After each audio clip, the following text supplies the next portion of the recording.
नाजरीन, सब सुनने वालों को जावेद नाज की तरफ से बहुत बहुत आदाब।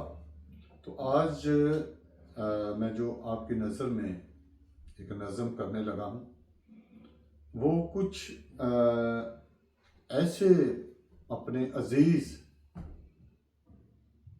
जो बहुत ही आपके करीब होते हैं और आप जब मुसीबत किसी में पड़ जाएं तो वो फिर क्या करते हैं, किस किस तरह वो हाथ दिखाते हैं। मैंने चंद अशार में उनको कैप्चर किया है जो मैं आपकी नज़र करने लगा हूँ। जिंदगी नू रोग लान वालिया,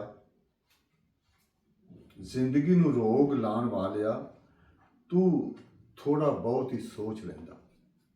जिंदगी नू रोग लान वालिया, तू थोड़ा बहुत ही सोच लेंदा। तेनू जरा भी तरस उदों ना आया, तेनू जरा भी तरस उदों ना आया, तू हथ अपना ही रोक लेंदा। तेनू जरा भी तरस उदों ना आया, तू हथ अपना ही रोक लेंदा। साह लेना भी मुश्किल कर देता है, साह लेना भी मुश्किल कर देता है। अज थोड़ा जिहा ते सोच लेंदा। चलदा फिरदा बुत मैनू बना देता है, चलदा फिरदा बुत मैनू बना दिता ही, मुकद्दस रिश्ते वालों ही वेख लेंदा।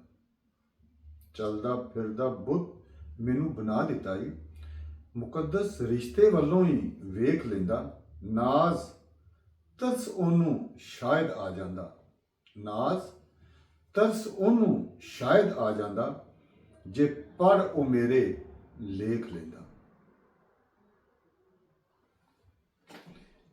खुदा हाफिज़, मिलेंगे अगली वीडियो में।